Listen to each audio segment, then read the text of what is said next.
everyone, and welcome to our podcast. We're very excited to have you with here us today. This podcast is about our school activity, where we talk about topics that are important to students like us.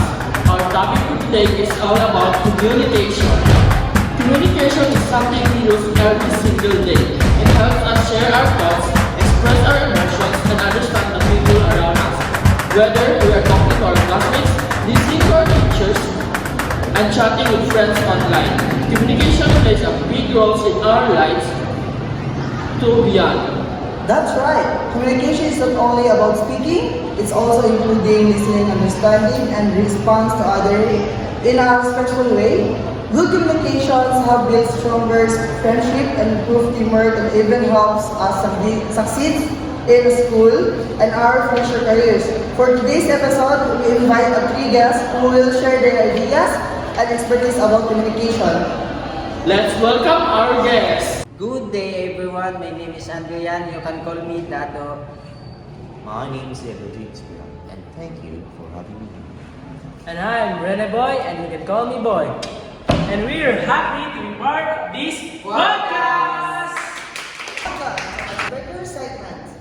Before we begin our main discussion, let's start with a funny icebreaker so our listener can get know our guests better. First question.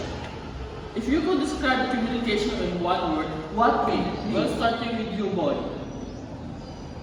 So for me, communication is connection. It helps us build relationships, start conversations, and also it helps us to communicate each other. As for me, my word would be expression because communication can express ideas and emotions to all around the world. Because communication helps people learn from one another. Great answer. Next question. What communication habit do you think everyone should practice every day? Guess what? I think everyone should practice listening. Well, for me, actually, all you need to do is speaking clearly and hopefully you can understand your Allah.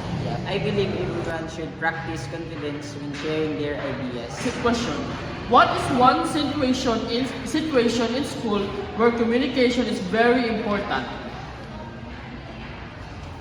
So, as for me, communication is very important, especially in group projects, group study, because it helps us gather more ideas and information to share with one another. And for one discussion, like a teacher lecturing student and principal announcements. Lastly, it's also important to the counseling. And for me, communication is important when resolving misunderstanding between classmates. Now, we're entering the standing communication. Now, let's talk about the main topic. What communication means to you, Renee Boy? So, for me, communication means thoughts, sharing knowledge. I think that's For me, communication means a lot to me because communication is so useful for team working and for making your projects easier. Because of communication, you can make things go easy. For me, communication can happen through many ways, such as writing and speaking. One question again. Why is communication is important in our daily lives? We'll start with you again, Rene Boy. so. Communication is important in our daily life because it helps us communicate to others and understand each other. It's also important in our daily lives because it avoids miscommunication and conflicts. So everyone will be like,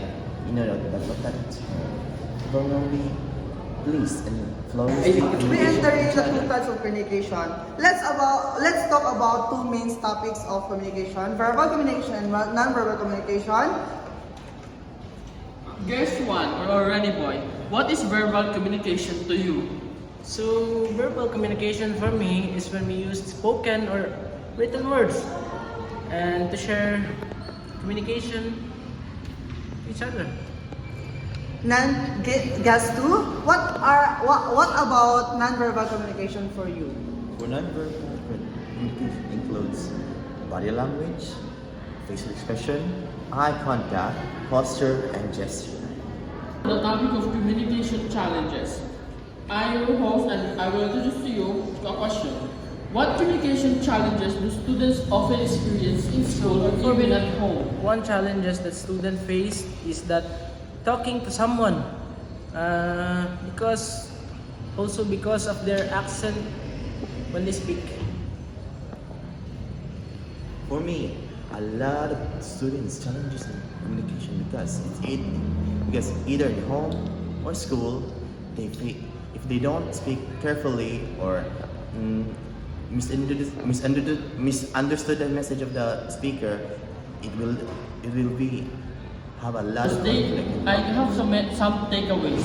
One is the communication to other people is very more challenging to every student or each other. Two is more and more functional to the students. Now, for our new subtopic, how about the communication in the digital age? Today, many students communicate through social media.